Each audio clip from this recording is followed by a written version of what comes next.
अस्सलामुअलैकुम। Welcome to इमराद। दोस्तों, बात आज हम करने जा रहे हैं J-35 को लेकर एंड चाइना के जो फ्यूचर इक्विपमेंट्स हैं और इवन उनका जो करंट इक्विपमेंट है उसकी टेक्नोलॉजी लीक को लेकर। रिसेंटली एक कंट्रोवर्सी कुछ इस तरह सोशल मीडिया पर काफ़ी ज़्यादा डिस्कस की जा रही है कि एक चाइनीज़ इंजीनियर जो चाइना के एक स्टेट ओन्ड रिसर्च फैसिलिटी में काम करते रहे, उन्होंने काफ़ी बड़ी मिकदार में जो इनक्रिप्टेड डाटा था चाइनीज़ वेपन सिस्टम का वो एक फॉरेन एजेंसी को बेचा है और उन पर यह इल्ज़ाम साबित हो चुका है और चाइना में उन्हें सजाए मौत सुनाई गई है। अब इस खबर के आने के बाद ये स्पेकुलेशंस जारी हैं कि किस किस्म के चाइनीज़ वेपन्स का डाटा लीक हुआ है, क्योंकि इस तरह के मामला कोई पहली दफ़ा हो नहीं रहे, इससे पहले भी ऐसे मामला हुए हैं। और इन्हीं रिपोर्ट्स में ये भी क्लेम किया गया है कि जिन वेपन सिस्टम्स का डाटा लीक हुआ है उनमें J-35 स्टेल्थ एयरक्राफ्ट मौजूद है, जो कि अल्टीमेटली पाकिस्तान एयरफोर्स भी अपनी सर्विस में लेकर आएगी। और अब यहाँ जब J-35 को लेकर बात आती है तो ये क्वेश्चन रेज किया जा रहा है खासतौर पर इंडियन साइड से कि अगर इसका डाटा लीक हो चुका है तो इंडिया के लिए ये बहुत सुनहरी मौका है कि वो पाकिस्तान के पास आने वाले या ऑब्वियसली चाइना के पास जो J-35 आएंगे उनको बड़े आराम से काउंटर कर सकता है, या उसी J-35 के डाटा को लेकर इंडिया अपने AMCA एयरक्राफ्ट को बिल्ड कर सकता है। तो यहाँ कुछ चीजें जो क्लियर करना जरूरी है। इसके साथ साथ ये जो डाटा हैकिंग से रिलेटेड मामला होते हैं या एक मुल्क का मिलिट्री प्रोग्राम का डाटा दूसरे मुल्क के पास चला जाता है, क्या ये पहली चीज है और इसका कितना ज्यादा इम्पैक्ट होगा चाइना और पाकिस्तान पर। ये डाटा लीक का इंसिडेंट था क्या, ये तो मैं आपको एक्सप्लेन कर चुका हूँ कि लियू नामी ये डिफेंस साइंटिस्ट थे जो चाइना के रिसर्च इंस्टीट्यूट में काम कर रहे थे। इनको बेसिकली प्रमोशन नहीं मिलती इनके डिजायर्ड टाइम पर, जिसकी वजह से काफी ज्यादा दिल बर्दाश्ता होते हैं एंड अल्टीमेटली ये खिलौना बनते हैं फॉरेन हॉस्टाइल एजेंसीज के हाथों। इस पर इंडियन साइड पर जो इतनी ज्यादा बगलें बजाई जा रही हैं कि जैसे J-35 का डाटा उनके पास आ गया है, तो ऐसा नहीं है। ये बेसिकली यहाँ अमेरिका की बात हो रही है, बिकॉज इससे पहले 2013 में चाइना ने भी सेम यही काम किया था अमेरिका के साथ, जहां F-35 की कुछ इनक्रिप्टेड फाइल्स को, जिनमें ब्लूप्रिंट्स वगैरह भी मौजूद थे F-35 के मुख्तलिफ स्पेयर पार्ट्स के, वो चाइना ने हैक किए थे, आप समझ लें एक्वायर किए थे।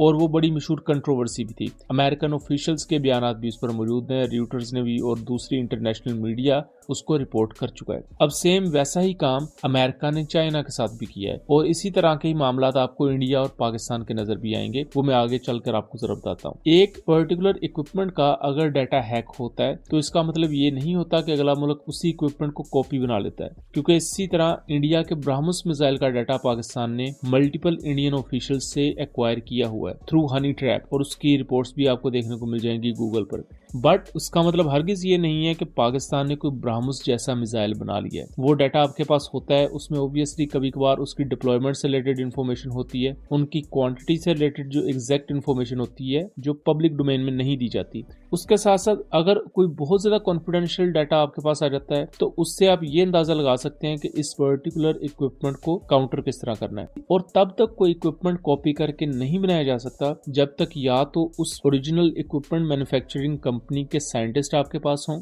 या आपके पास ऑलरेडी वो नीश टेक्नोलॉजीज मौजूद हों कि अगर आपके पास कुछ इंपॉर्टेंट ब्लूप्रिंट्स आ जाएं या इस तरह का कुछ अहम डाटा आपके हाथ लग जाए तो आप उसकी कॉपी तैयार कर लें। ये बहुत रेयर केसेस में होता है। और चाइना ने भी जो 2013 में ये तमाम डाटा एक्वायर किया था, सिर्फ उसकी बेस पर उन्होंने J-35 नहीं बनाया था। J-35 का आइडिया पहले से एग्जिस्ट करता था। चाइना ने लोकली इस प्रोजेक्ट में बहुत ज्यादा इनपुट दी थी, लेकिन F-35 के डाटा को मद्देनजर रखते हुए फिर उन्होंने बहुत सी मॉडिफिकेशंस भी की थी। सो अब इस वक्त J-35 को लेकर जिस तरह चाइना ने इसमें स्ट्रक्चरल चेंजेस किए हैं और ये कितना बेहतर एयरक्राफ्ट निकलकर सामने आया है कि वेस्टर्न एनालिस्ट भी इसकी तारीफ कर रहे हैं। सो ऑब्वियसली अमेरिका की नज़र में ये एक थ्रेट रहेगा और अमेरिका ने इसका डाटा एक्वायर किया है। सो इंडिया को इसमें से कुछ भी नहीं मिलने वाला और ना ही इंडिया का इस पर इतना खुश होना बनता है। बट लेट्स सपोज अगर इंडिया के हाथ ये डाटा अमेरिका दे भी देता है, अव्वल तो ऐसा मुमकिन नहीं है, तो उस डाटा से इंडिया का ऐसा कोई फायदा हो नहीं सकता, बिकॉज इंडिया J-35 के डाटा की बेस पर AMC एयरक्राफ्ट नहीं बना सकती, इसका नहीं चांस कोई भी। और J-35 को काउंटर करने के लिए इंडिया कुछ स्ट्रेटजीज जरूर बना सकता है जो कि फिलहाल के सिनेरियो में इम्पॉसिबल है।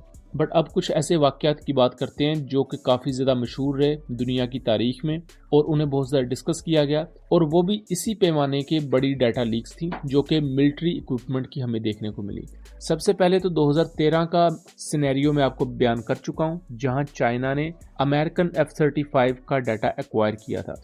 उसके बाद एक बहुत बड़ा मशहूर एस्पियोनाज केस हमारे सामने आया था नौशीर गवादियास एस्पियोनाज केस। ये 2010 में बुनियादी तौर पर एक B2 स्पिरिट की डेवलपमेंट में शामिल अमेरिकन साइंटिस्ट उन्हें गिरफ्तार किया गया था और उन पर इल्जाम ये था कि उन्होंने B2 स्टेल्थ बॉम्बर एयरक्राफ्ट का डाटा चाइना को बेचा है और चाइना ने उसी डाटा का यूज करते हुए J-20 की स्टेल्थ को मजीद बेहतर बनाया। देन उसके बाद सुबिन्स साइबर एस्पियोनाज केस आता है 2014 का। इसमें यूएस डिफेंस कॉन्ट्रैक्टर्स वगैरह और यूएस F-35 और F-22 स्टेल्थ एयरक्राफ्ट को लेकर बहुत सी फाइल्स को हैक किया गया था चाइना की तरफ से, लेकिन चाइना ने इसको डिनाई किया था कि हमारा इसमें कोई भी अमल दखल नहीं है। अब इसके बाद अगर हम पाकिस्तान और इंडिया के जरा सिनेरियो पर आ जाएं तो 2023 में एक बड़ा मशहूर इंसिडेंट हुआ था प्रदीप कुरुलकर का, जो कि DRDO के एक हाई रैंक साइंटिस्ट थे।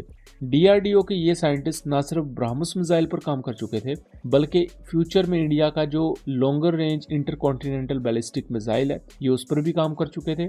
और हनी ट्रैप के थ्रू इन्होंने एक पाकिस्तानी एजेंट को इंडियन मिलिट्री इक्विपमेंट की कुछ अहम फाइल्स लीक की थी और अभी तक आई बिलीव इन पर केस चल रहा है, शायद कन्विक्टेड हो चुके हों। और इसके बाद मार्च 2025 का जो सबसे ज्यादा रीसेंट केस है वो रविंद्रा कुमार का है और रविंद्रा कुमार को फिरोजाबाद के एरिया से अरेस्ट किया गया क्योंकि ये इंडिया की एक ऑर्डिनेंस फैक्ट्री में काम कर रहे थे और इन्होंने वहां जो आर्टिलरी म्यूनिशन होती है इसके साथ साथ दूसरा कुछ इस तरह का इक्विपमेंट ऑर्डिनेंस फैक्ट्री में बनता है, उसका इक्विपमेंट एक पाकिस्तानी एजेंट को दिया और इसको हिंदुस्तान टाइम्स ने रिपोर्ट भी किया हुआ है। देन प्रदीप कुरुलकर ही जैसा ही एक बहुत ही बड़े high rank official Praveen Mishra, जो कि इससे पहले ब्रह्मोस मिसाइल के प्रोजेक्ट में डायरेक्टर भी रह चुके हैं, उन्हें गिरफ्तार किया जाता है 2024 में और उन पर भी सेम यही इल्जाम होता है कि वो हनी ट्रैप हुए और पाकिस्तानी उस एजेंट को उन्होंने काफी ज्यादा की इंफॉर्मेशन प्रोवाइड की इंडियन मिसाइल सिस्टम को लेकर और इंडिया के डिफेंस इक्विपमेंट को लेकर। और चूंकि डायरेक्टली इनका ताल्लुक ब्रह्मोस एरोस्पेस लिमिटेड के साथ था तो इन पर काफी ज्यादा सीरियस चार्जेस भी थे कि ये किसके पेरोल पर थे और इन्होंने किस किस्म की इन्फॉर्मेशन प्रोवाइड की है। तो इन पर डिटेल वीडियोस बनाई हुई हैं हमने ऑलरेडी, उनका लिंक मैं डिस्क्रिप्शन में दे दूंगा, उन वीडियोस को जरूर देख लीजिएगा। बट यहाँ फैक्ट ये है कि वो इन्फॉर्मेशन बेशक पाकिस्तान के पास आए ब्रह्मोस मिसाइल की या किसी भी दूसरे इक्विपमेंट की या चाइना के पास जाए, इट डजंट मीन कि पाकिस्तान और चाइना सेम वैसी ही कॉपी तैयार कर लेंगे उस लिमिटेड इन्फॉर्मेशन से। उस लिमिटेड इन्फॉर्मेशन से आप काउंटर स्ट्रेटजीज बेहतर बना सकते हैं, आपको बेसिक नो हाउ मिल जाती है उस मिसाइल की, उस वेपन सिस्टम की, बट वैसा इक्विपमेंट बना लेना या उसको 100% उसका तोड़ निकाल लेना ये इम्पॉसिबल होता है। इवन दो कि F-35 और F-22 का डाटा मल्टीपल टाइम्स चोरी हो चुका है, हैक हो चुका है, बट आज भी वो पर्टिकुलर एयरक्राफ्ट एक थ्रेट माने जाते हैं अपने दुश्मन के लिए। ऐसा नहीं है कि उनका डाटा चोरी होने के बाद उनका थ्रेट खत्म हो गया है। सेम इसी तरह J-35 की अगर ये कुछ फाइल्स जो इनक्रिप्टेड थी वो हैक हुई हैं तो चाइना के लिए ये एक बड़ा झटका तो है। एंड ऑब्वियसली चूंकि पाकिस्तान भी इस पर्टिकुलर इक्विपमेंट को फ्यूचर में यूज करेगा तो पाकिस्तान के लिए भी कोई अच्छी चीज तो नहीं है, लेकिन ये कहना कि अब ये गैर मौसर हो चुका है और इसका काउंटर बहुत आसानी से निकाला जा सकता है, इसमें कोई सच्चाई नहीं है। सो दोस्तों ये था एक एनालिसिस, उम्मीद करता हूँ चीजें क्लियर रही होंगी। वीडियो पसंद आई हो तो इसे ज्यादा से ज्यादा शेयर कीजिएगा ताकि इस तरह की मजीद इन्फॉर्मेटिव वीडियोस हम आपके लिए लेकर आ सकें। मिलेंगे अगली वीडियो में, तब तक के लिए अल्लाह हाफिज।